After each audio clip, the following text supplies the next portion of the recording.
Eso es en resumen lo que es vigilancia epidemiológica. Justificación de tener un sistema de vigilancia epidemiológica en una empresa. Para mí hay tres tipos de justificación.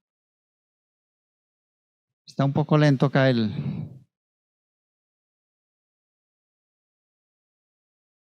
Ah, ya. Entonces, para mí hay tres tipos de justificación, o se justifica desde tres puntos de vista. Uno es mantener la población laboral sana dentro de una empresa, ¿sí? Segundo es cumplir con una normatividad que nosotros tenemos. Son varias las normas que ordenan o hace el mandatorio tener sistemas de vigilancia epidemiológica en las empresas. Sin embargo, pues yo solamente les voy aquí a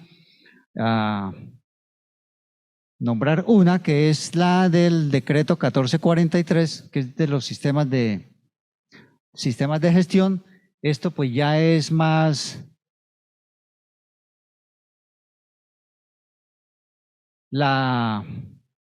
bueno, se me pasó.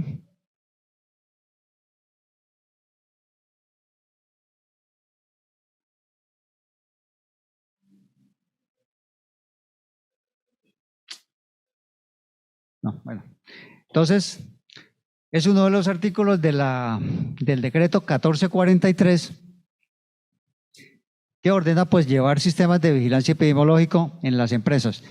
Eso viene desde mucho antes, desde la resolución 1016, luego el decreto 1295, pero digamos en el decreto 1443 es donde está como de una manera más formal, porque ya tiene que ver es con los sistemas de gestión.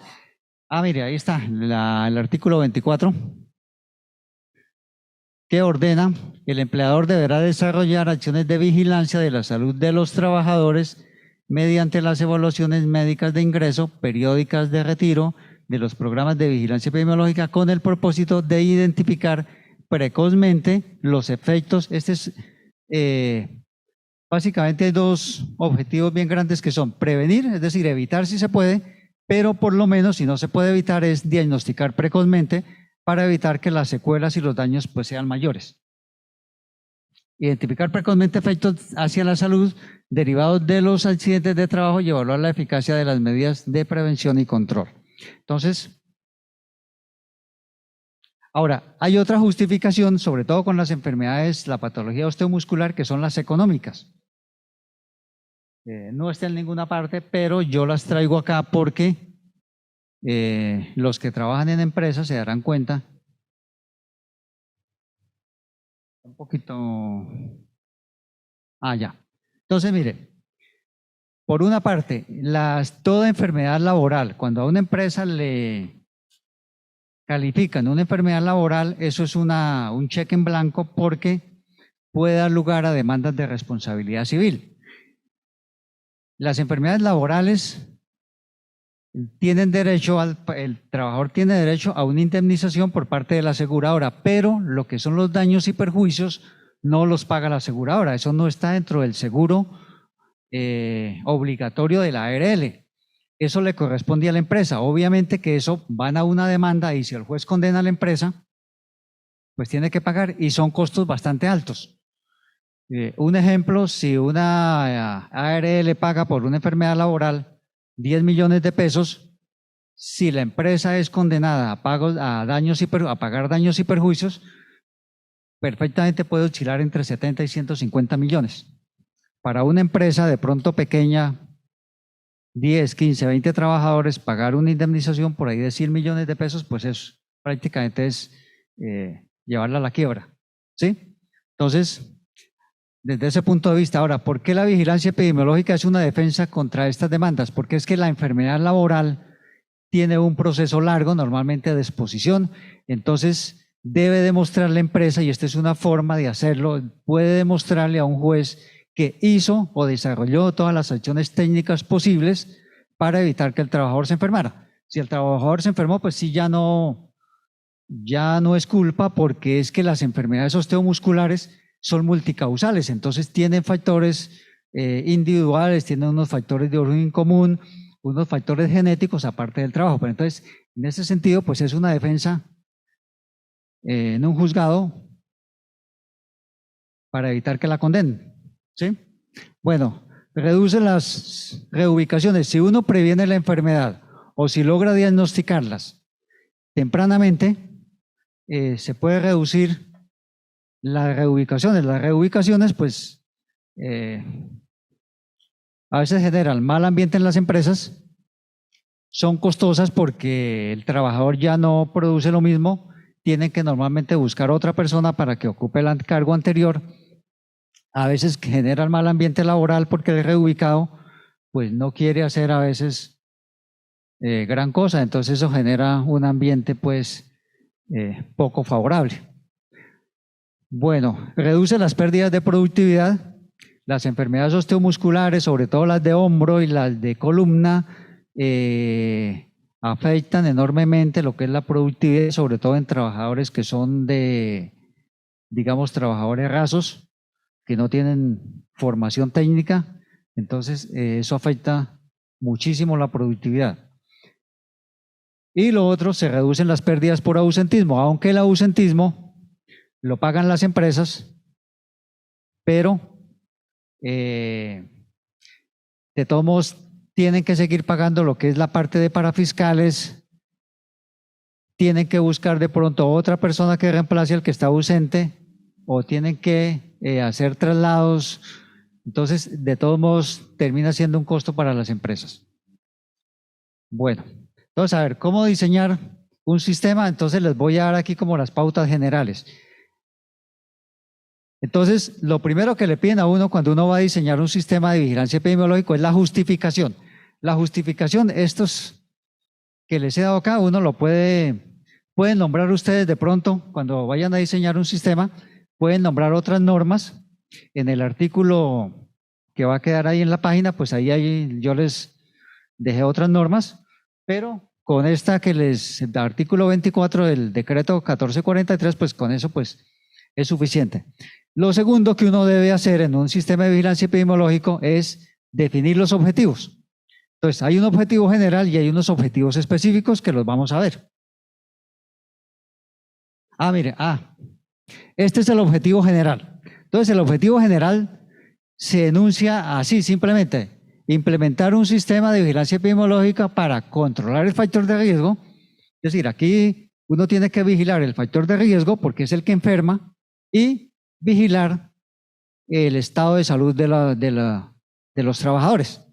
Entonces, así simplemente cualquier sistema de vigilancia epidemiológico que ustedes vayan a diseñar, el objetivo general lo pueden anunciar así. Si es, por ejemplo, prevención del estrés laboral, simplemente implementar un sistema de vigilancia epidemiológico para el control del factor de riesgo psicolaboral y prevenir las enfermedades por estrés, por ejemplo.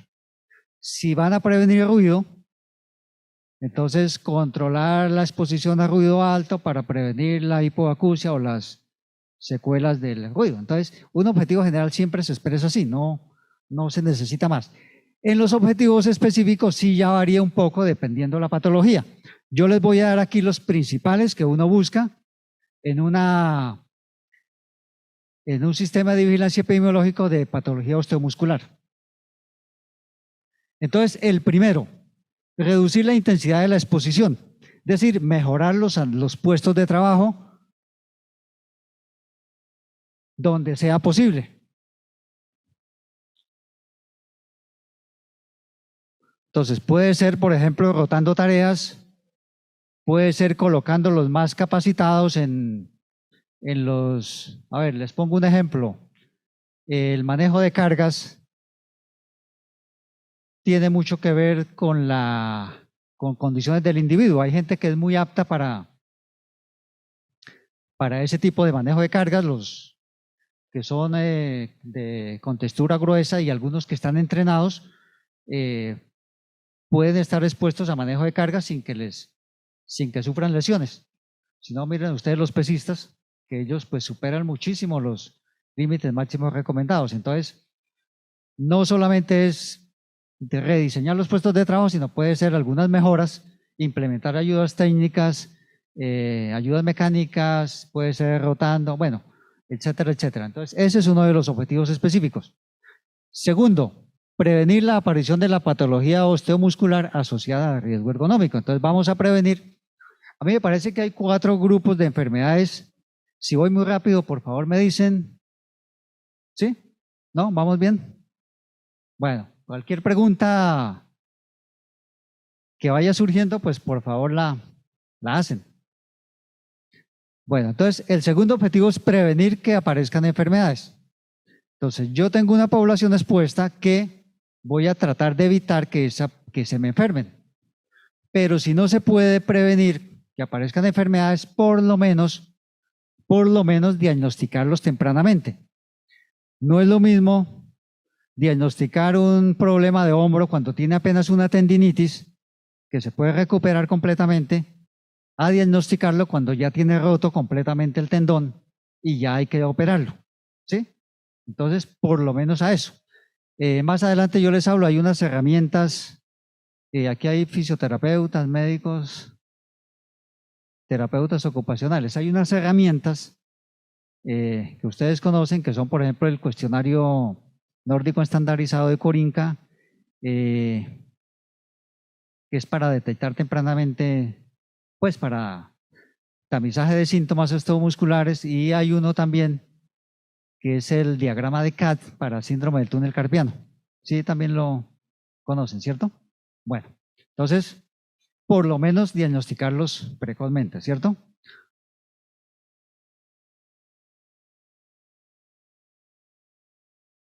Bueno, hay otros objetivos específicos que no aplican para todas las patologías, pero sí para algunas. Por ejemplo, reducir la accidentalidad por lumbago no especificado, o esguince de columna, esguinces de hombro y esguinces de codo. Estos normalmente los reportan como accidentes de trabajo, pero a uno le indica que aquí hay un problema o de mala técnica o de mal manejo, o de manejo de cargas, ¿cierto? Estos esguinces, tanto de codo, de hombro como de espalda, se asocian a eso, o bien una mala técnica o bien porque las cargas que movilizan pues superan la capacidad del trabajador, entonces vienen los esguinces. En una empresa donde, digamos, un banco donde no hay manejo de cargas, pues no se necesita, este objetivo pues no aplica, ¿cierto? Pero si es una bodega donde sí hay manejo de cargas, pues este objetivo específico sí les aplica. Los primeros objetivos que le nombré, pues me parece a mí que aplican a todas las empresas en general. Bueno, el siguiente objetivo, disminuir el ausentismo por patología osteomuscular derivada de esta exposición. La enfermedad que más ausentismo genera son los problemas de columna. Después están los problemas de hombro y de tercero de pronto está la epicondilitis. Los problemas cervicorraquiales. Entonces, los 4 grupos de enfermedades osteomusculares más importantes, tanto por su prevalencia como por la discapacidad que se generan, son el síndrome del túnel carpiano, la patología de columna, los trastornos del hombro, síndrome de manguito rotador, y hay otro que es menos frecuente, pero que también es bastante discapacitante y genera mucha molestia, que es el síndrome cervicobraquial, normalmente asociado a problemas de columna cervical, pero que se manifiesta con sintomatología a nivel de miembros superiores. Bueno, entonces el ausentismo aquí en la patología osteomuscular es importante para todos. Entonces, estos son objetivos que prácticamente aplican a todos. Entonces, ahora, es muy importante clarificar bien los objetivos específicos, deben ser cosas medibles. Entonces, por ejemplo, si yo voy a tratar de disminuir el ausentismo, pues yo tengo cómo medirlo, ¿cierto? Entonces, simplemente comparo con antes de implementar el sistema y luego por ahí cada 6 meses voy evaluando cómo se va comportando el ausentismo, si ha disminuido o no. ¿Sí? Bueno, puede haber otros objetivos específicos que de pronto la empresa quiera hacerlos. Ahora, entre más objetivos específicos coloque uno, más trabajo tiene, ¿cierto? Hay que colocarle más indicadores, hay que tomar más medidas y eso implica más trabajo. Entonces, si son importantes, se colocan, si no, no. Yo pienso que más de 3 o 5 objetivos específicos ya es un poco complicado porque ya hay que evaluar muchas cosas y todos deben ser medibles para uno saber si su sistema de vigilancia epidemiológico le está sirviendo o no.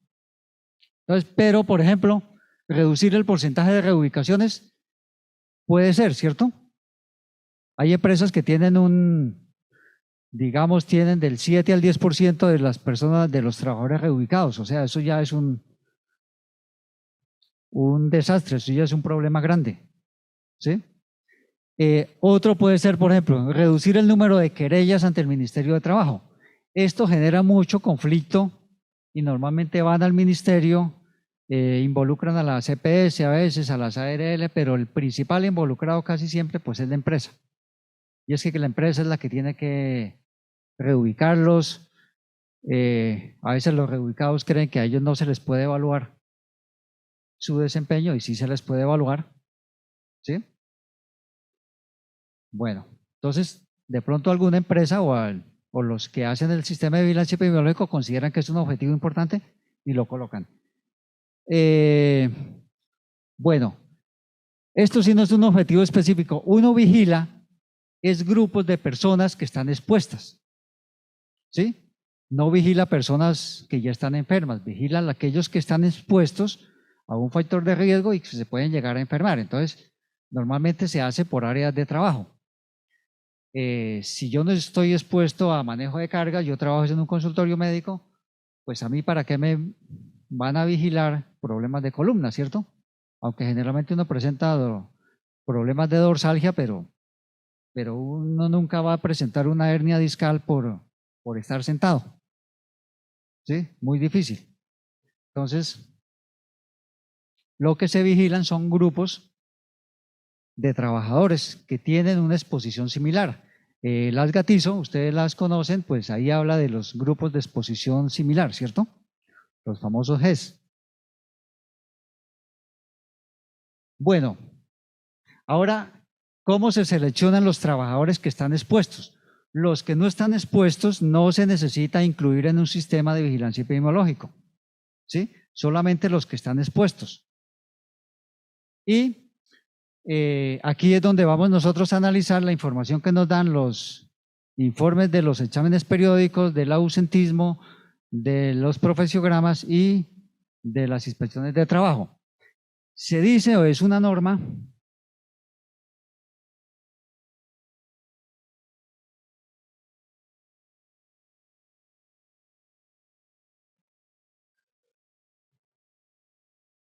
bueno, entonces por norma se debe hacer vigilancia cuando el factor de riesgo es el 50% de lo recomendado.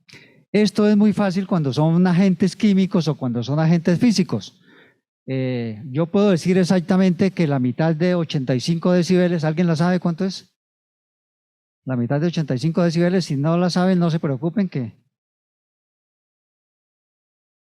la mitad de 85 decibeles no es 42.5, son 82. Por eso recomiendan que la vigilancia epidemiológica en expuestos a ruido se haga a partir de los 80. ¿Sí? Entonces, menos de 80, pues no van a...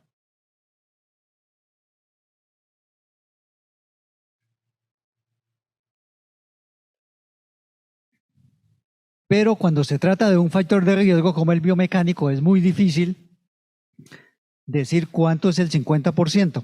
Entonces le toca a uno pues acudir a otras cosas. Yo no puedo decir que aquí, por ejemplo, en Colombia, el máximo para elevar carga son 25 kilos, pero yo no puedo decir que 12.5 sea la mitad, porque el esfuerzo puede ser mayor de la mitad o puede ser menor, ¿cierto? Entonces ahí es muy difícil decir uno cuál es la mitad. Hay un indicador para repetitividad y fuerza de miembros superiores de codo y muñeca, que es el índice OCRA, que ese sí de pronto podría servir para eso, ¿cierto? Entonces, es un índice de OCRA a partir de 0,5, podría uno decir que a partir de 0,5 debe hacerse vigilancia con ellos. Pero pues aquí en Colombia yo veo que hacen ese checklist OCRA, pero el índice OCRA yo no, pues no he visto que lo hagan. Y lo otro es que de todos modos ¿es un qué? Es una evaluación que es un poco compleja y costosa.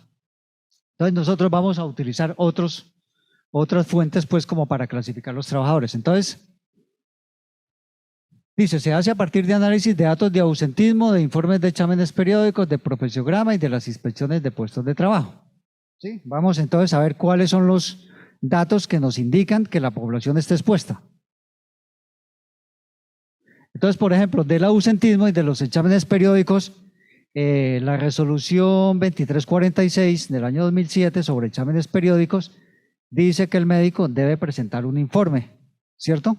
Un diagnóstico de salud, de cómo encontró a los trabajadores después del examen médico. Yo no sé si eso se haga siempre, creo que no, pero de ahí deben salir datos para eso, ¿cierto?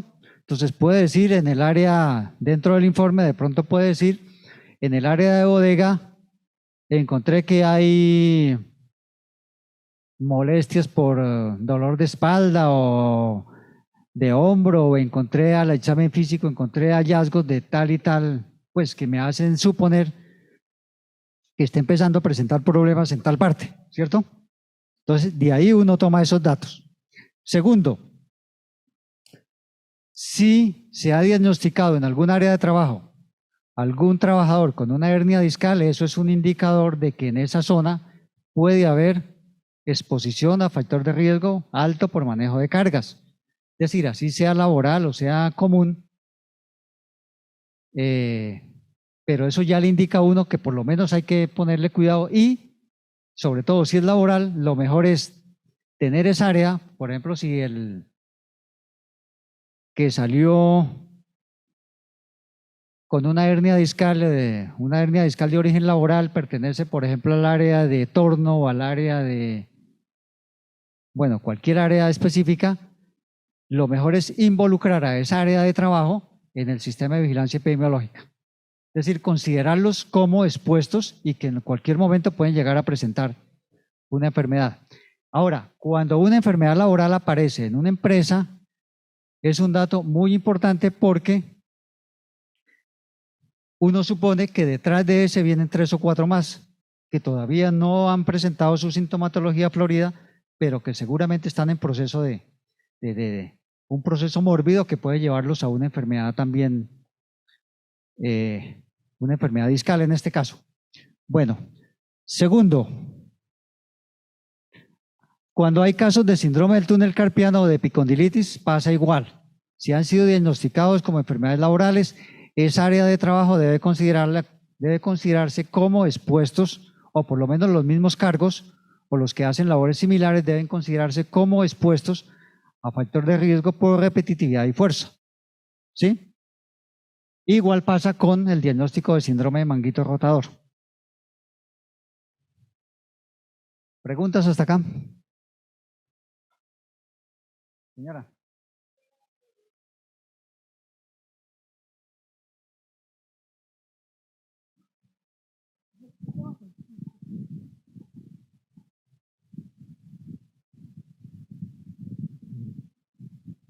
Buenos días. Buenos días. ¿Sí me escucha? ¿Cómo desde las empresas existe alguna herramienta, un mecanismo o un profesional que nos pueda indicar dónde se debe reubicar un trabajador por esos trastornos de desórdenes musculoesqueléticos? Porque es fácil que una EPS o que una IPS donde se realicen los EMO nos digan que se debe reubicar un trabajador, pero ¿cómo garantizamos como empresa que se haga una reubicación correcta? Bueno, mire, lo ideal en estos casos es que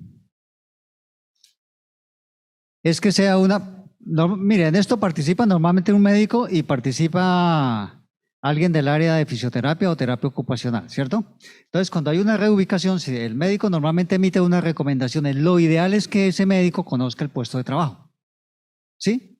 Cuando las empresas tienen el médico dentro de la empresa, pues es muy sencillo, pero a veces no, son IPS contratadas y ellos no lo conocen, pero sí se debe solicitar un acompañamiento por parte de una terapeuta ocupacional o de una terapeuta física. Entonces, ¿qué es lo que hace ella? Simplemente es visita los puestos de trabajo y de acuerdo con las recomendaciones que dan, evalúa cuáles tareas y cuáles puestos de trabajo cumplen con ese tipo de recomendaciones que emite el médico. Bueno, seguimos. Bueno, entonces, a ver, de las inspecciones de trabajo y de los profesiogramas, todos saben que es un profesiograma, ¿cierto? Bueno, entonces, uno de los elementos que tiene un profesiograma es las demandas ergonómicas del puesto de trabajo, ¿cierto? O sea, ¿cuáles son los requerimientos desde el punto de vista biomecánico que tiene ese trabajo, ese puesto de trabajo? Entonces, las posturas de hombro mantenidas o sostenidas por más de 6 horas sin manejo de carga y sin repetitividad a 60 o más grados, es decir, más o menos una posición así, ya es un factor de riesgo para que haya a futuro una lesión del manguito rotador, una ruptura, porque las fibras del tendón se van rompiendo y finalmente pues el tendón termina roto. Entre más alta sea la postura de trabajo del hombre, por ejemplo en los tornos, los trabajadores de la construcción que a veces tienen que trabajar a ángulos mayores de 100 grados, entonces ese es un dato, es decir, esas personas, esos trabajadores deben estar deben estar en un sistema de vigilancia epidemiológico porque pueden enfermar, ¿sí? Para manejo de carga pesada, se pueden seguir las normas. En Colombia está la resolución 2400 que dice que los hombres pueden levantar hasta 25 kilos y transportar hasta 50, las mujeres levantar hasta 12 y transportar hasta 25. Hay otras normas internacionales, una de las más conocidas es la ISO 11228, que tiene 3 versiones, una para levantamiento, otra para transporte y otra para empuje y arrastre. Entonces, se puede comparar con las normas ISO, si cumple con las normas ISO o no las cumple. Si no las cumple, pues son trabajadores expuestos y hay que vigilarlos. Y hay que tratar de procurar mejorarles el puesto de trabajo. Hay otras normas, a ver, repetitividad en codos y muñecas asociado a fuerza. La epicondilitis es una enfermedad que se asocia a movimientos de pronosupinación, es decir, este tipo de rotación, cuando está asociado a fuerza. Entonces esto es muy frecuente en trabajadoras del aseo, el mecánicos, electricistas, trabajadores de construcción, pero no en secretarias. Uno ve que a veces califican secretarias con epicondilitis de origen laboral y eso no, es decir, ahí no hay factor de riesgo. Ahora, un movimiento de pronosupinación de codo implica también rotación de la muñeca, ¿cierto? Es decir, entonces prácticamente es el mismo factor de riesgo de epicondilitis que para túnel carpiano. De hecho, pues son 2 enfermedades que se asocian mucho. Uno las encuentra pues con mucha frecuencia en la misma persona. Posturas incómodas de muñeca asociadas a fuerza, ¿sí? La sola postura no es tan, es decir, no es un factor muy importante, pero cuando se asocia a fuerza, sí. Por ejemplo, este tipo de presión que se ejerce con fuerza, a veces sellar y eso, cuando la muñeca está en extensión, una extensión máxima, ese sí es un factor de riesgo. Las posturas de cuello en extensión o flexión mayor a 20 grados. Cualquier postura de cuello mayor de 0 grados es incómoda, es dolorosa y no es deseable. Y la flexión uno tolera por ahí hasta 20 grados. A partir de 20 grados ya pues es una postura que puede considerarse incómoda. Entonces, estos datos que le dan a uno las inspecciones de trabajo y los profesiogramas, pues le sirven para clasificar qué trabajadores están expuestos, cuáles debe incluir en el sistema de vigilancia epidemiológico y cuáles de pronto no. Bueno, ¿vamos bien hasta acá? Seguimos. Ahora, otra norma que se puede consultar para miembro superior es la norma ISO 11226. ISO 11226.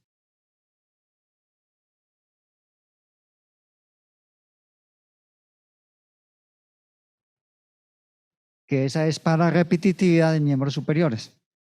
Está el índice OCRA, pero el índice OCRA pues toca hacer la evaluación, eso siempre es un poco complicado. Yo aquí pues aquí no es, jamás he visto aquí en Colombia pues una evaluación con índice OCRA. Y es que pues sí es un poco complicado, pero la norma ISO 1126 se puede aplicar en esto. Hay otra norma que es la CEN, CEN, espacio PRE, espacio EN, 1005. Es una norma europea que también está relacionada con postura y con repetitividad. Entonces, si los puestos de trabajo no cumplen con lo recomendado en estas normas, pues es una población que se puede considerar expuesta y hay que vigilarla. Entonces, se deben incluir en el sistema de vigilancia epidemiológico.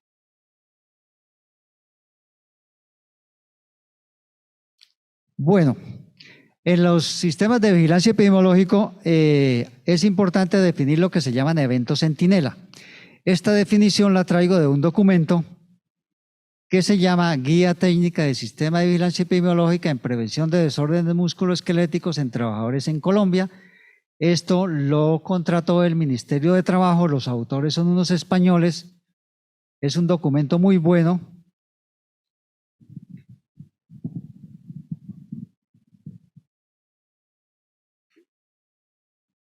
Lo único es que es un poco largo.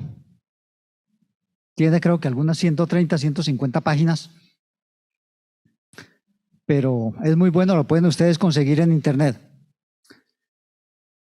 Entonces lo define así: es una enfermedad, discapacidad o muerte prevenible, la cual sirve como señal de advertencia de que la calidad de la prevención y o terapéutica médica puede necesitar mejorarse. ¿Sí? Entonces, yo traigo aquí algunas que pues fue un criterio mío, pero de pronto otro médico o otro grupo de expertos pueden considerar que de pronto haya otros eventos centinela. Entonces yo traigo aquí propuestos algunos. No sé si se alcanza a ver bien. ¿No? Bueno, más o menos les voy a decir. Entonces, por ejemplo, en dolor lumbar, ¿qué sería un evento centinela? Y vuelvo y les digo, este es un criterio mío, tomado pues de la experiencia.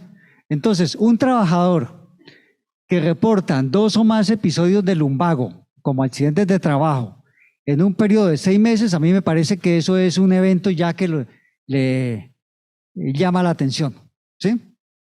O lo otro, que dure incapacitado más de 30 días en los últimos 6 meses. Un lumbago, normalmente una incapacidad normal, yo pienso que máximo 7 días. Los lumbagos no complicados máximo duran 6 semanas con o sin tratamiento. ¿Sí? Pero cuando alguien dura incapacitado 1 mes o más por un dolor lumbar, pues ese ya es una situación pues que llama la atención y que se debe considerar como un evento centinela. Es decir, ahí hay un problema en ese sitio, ¿cierto? Para síndrome de manguito rotador igual. 2 o más accidentes de trabajo por esguince o sobreesfuerzo en el hombro o incapacitado más de 30 días o que haya necesitado una reubicación por más de 30 días, así sea. Eso ya también es algo que le llama a uno la atención. Entonces, a mí me parece que también debe ser considerado como un evento centinela. ¿Qué otro evento centinela? Un diagnóstico de una patología cervical, una hernia cervical o un síndrome cervicobraquial. Sí, ya es algo delicado y se puede considerar también como eventos centinela y hay que pues entrar a intervenir esa parte. Cualquier diagnóstico de enfermedades laborales del sistema osteomuscular, eso es un evento centinela. ¿Sí? En el caso del dolor cervicobraquial, 2 consultas o más por dolor cervical en los últimos 6 meses, pues también, eso es una situación que a mí me parece que llama la atención y puede ser indicador de que hay algún problema en el puesto de trabajo. Bueno. Bueno, antes de seguir aquí con el cronograma,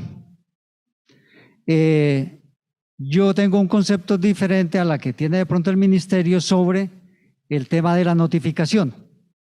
Para mí se debe hacer dos tipos de notificación, uno para el sistema de vigilancia y otro para el ministerio.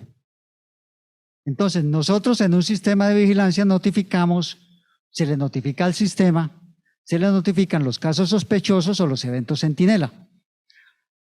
¿Cuál es la razón de esto? Porque la vigilancia epidemiológica tiene una finalidad preventiva. Si yo espero a que le califiquen una enfermedad que quede en firme, un síndrome del túnel carpiano, por ejemplo, eso puede tardar 2 años, 3 años de pronto, doctor. Sí, puede tardar, bueno, digamos que mínimo 1 año.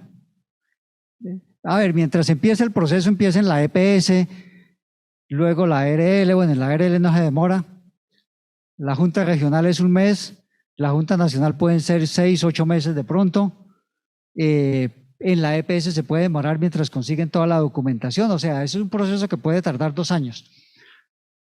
De aquí a que se queden firme, ya pueden venir 3 o 4 casos más, ¿sí? Que ya se estaban incubando, que no habían manifestado síntomas.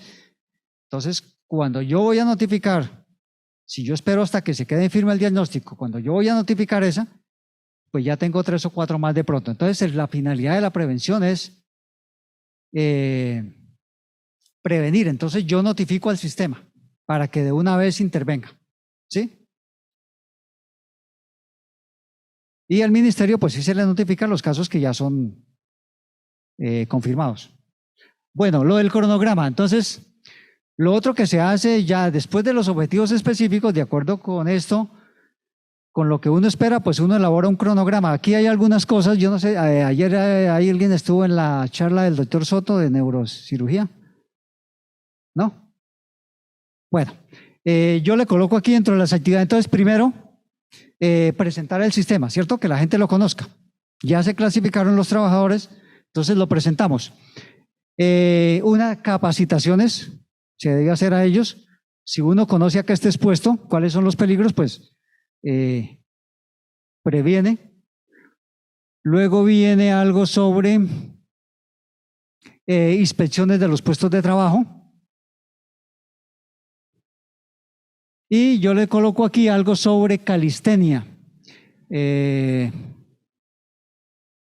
Bueno, ¿cuál es la razón de esto? Por ejemplo, las hernias discales se presentan, la mayoría es en la mañana.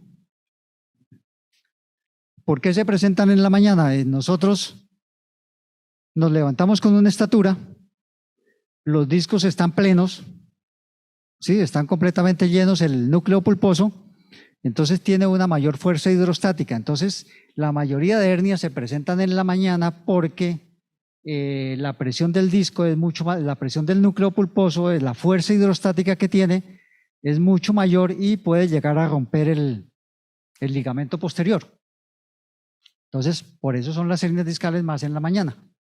Nosotros en el transcurso del día pues vamos perdiendo estatura, entonces un ejercicio de calistenia puede hacer bajar el tamaño del núcleo pulposo y disminuye pues el riesgo de las hernias. ¿Sí?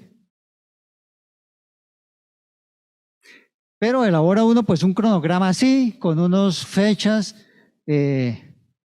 Ya quienes elaboran esto pues deciden cuáles son las actividades que van a hacer, las fechas, los responsables. Es bueno evaluar a los trabajadores cuando se les da una capacitación. Después de la capacitación se les evalúa qué tanto aprendieron. Puede ser un cuestionario de, digamos, 3 a 5 preguntas para ver si entendieron pues lo más importante que se les impartió. Bueno, lo otro es quiénes hacen el sistema de vigilancia epidemiológica. ¿Sí? Yo les decía, los mismos que hacen el examen médico periódico, el análisis de ausentismo, Los profesiogramas y las inspecciones de trabajo, pues son los mismos que hacen el sistema de vigilancia epidemiológico. Yo pienso que no se necesita más personal. El médico pues hace los exámenes médicos, hace el informe epidemiológico, puede colaborar en el profesiograma. La terapeuta ocupacional o física pues también hace los profesiogramas, hace inspecciones de trabajo, hace capacitaciones. Entonces yo pienso que no se necesita más personal del que se necesita para esas 4 actividades que por norma se tienen que hacer. Pues simplemente es integrarlas acá.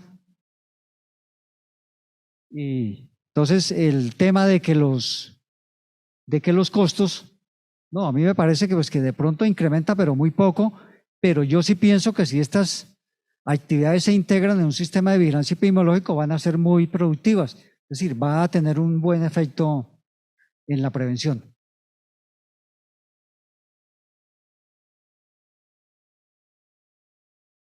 Bueno, y entonces ya tenemos, uno diseña el sistema, eso es la planeación, ¿cierto? Segundo, lo pone en marcha con el cronograma de actividades, eso es ya el hacer. Entonces ahora viene el verificar, que se hace mediante unos indicadores que miden el sistema de vigilancia. Entonces eso lo debo elaborar, pues el equipo que hace todo esto, pues es el que los elabora. Yo les propongo aquí esto. Entonces hay unos indicadores de gestión, unos de cobertura y unos de resultado. ¿Sí? Esto se debe hacer, yo pienso por ahí a los 6 meses, al año de haber implementado el sistema, a ver si sí funcionó o si no funcionó. Y si no funcionó, pues simplemente pues, se evalúa y se modifica. Entonces, por ejemplo, indicadores de gestión. Estos son muy sencillos, por ejemplo, número de capacitaciones realizadas sobre las programadas. Deben ser lo más cercano a 100%, no se necesita que sea el 100%, pero si uno cumple con el 50% de lo programado, pues no está haciendo gran cosa, ¿cierto? Pero, por ejemplo, un 80, un 90%, pues puede ser un buen resultado. ¿Cuántas actividades se realizaron? ¿Sí? Igual. Debe ser lo más cercano que se puede a 100%, idealmente pues el 100%.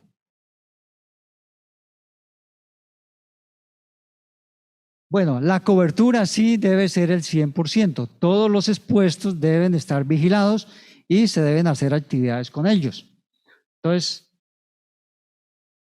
¿cuánta población expuesta e inscrita está en el sistema o se realizan actividades?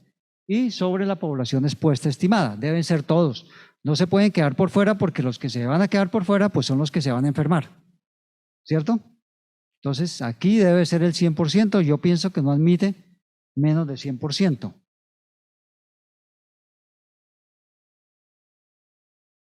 Igual, ¿cuántos trabajadores se evaluaron? Por ejemplo, la aplicación del test de CATS o el cuestionario nórdico estandarizado, ¿a cuántos se les aplicó? Pues se le debe aplicar a todos los expuestos, ¿sí? O a quienes se les realizó el examen médico de columna, o pues el examen médico osteomuscular, pues debe ser a todos los que están expuestos. Pues por ley se les debe hacer, pero aquí en este caso, pues no admite que haya gente que se quede por fuera, ¿cierto? Si están expuestos sobre todo. Y ahora vienen de pronto lo más difícil, que son los de indicadores de resultado. Entonces aquí es donde yo tengo que coger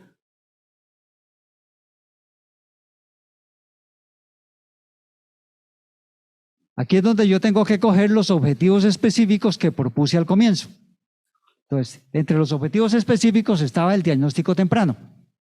Para yo poder tener este indicador, yo debo clasificar la enfermedad en leve, moderada y severa. El síndrome del túnel carpiano normalmente por electromiografía se clasifica. El síndrome de manguito rotador no. Entonces, aquí, por ejemplo, una propuesta es, síndrome de manguito rotador leve puede ser aquel trabajador que tiene tendinitis, pero no tiene ruptura de las fibras, ¿cierto? Sería un caso leve, es un caso completamente reversible. Un caso moderado sería aquel trabajador que tiene ruptura de algunas fibras superficiales del manguito rotador, pero no tiene ninguna indicación de cirugía y de pronto esas fibras pues pueden cicatrizar si se le mejoran las condiciones de trabajo. ¿sí? Y severo sería pues aquel que ya tiene tan roto el manguito rotador que necesita una intervención quirúrgica o que ya se le rompió, ¿sí? Entonces ese sería el caso severo. Lo ideal es que el 100% de los casos sean leves. En columna puede uno proponer lo mismo, ¿cierto? Caso leve, lumbago crónico, pero sin ninguna lesión. Caso moderado, tiene una hernia discal, pero no es de manejo quirúrgico. Y caso severo, pues ya uno que ha sido operado de una hernia discal o que necesita una cirugía. Entonces, lo ideal es que el 100% sean casos leves. El sistema de vigilancia epidemiológico con el tiempo debe ir tendiendo, al comienzo no, porque ya uno tiene unos casos, uno se encuentra ya con una situación dada, pero con el tiempo debe ir desapareciendo, es decir, deben ser cada vez más importantes los casos leves, que los moderados y los severos deben desaparecer. ¿Sí? Eso es como el objetivo en esto.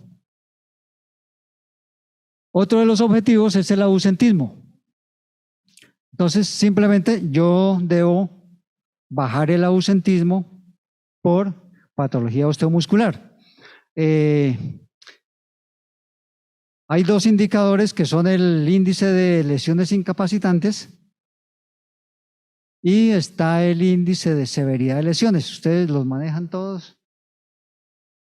¿Sí? Bueno, señora, ¿no? Bueno, el índice de lesiones incapacitantes es una estadística que se lleva. ¿Cuáles son las patologías incapacitantes que generan incapacidades? Eso se multiplica por un factor que son 200.000 y se divide entre el número de horas trabajadas en ese periodo. Y el de lesiones severidad evalúa decir, qué tan severas son las lesiones. ¿Sí? Hay un cambio en la fórmula, porque son los días incapacitados, no el número de lesiones incapacitantes, sino los días de incapacidad. Eso evalúa la severidad. Bueno, entonces, y se puede por patología. Mejoramiento de los puestos de trabajo, también habría que clasificarlos entre moderados, severos y muy severos, o moderados, malos y muy riesgosos, ¿cierto? Eso sí, ya quienes hacen estas evaluaciones pues pueden establecer una clasificación que le permita a uno saber que los puestos van mejorando, es decir, las condiciones de trabajo, la exposición va mejorando. No solamente es prevenir, sino hay que mejorar las condiciones de trabajo. Ya con esto finalizo. Muchas gracias por la atención. Espero pues que les haya sido de pronto de alguna utilidad.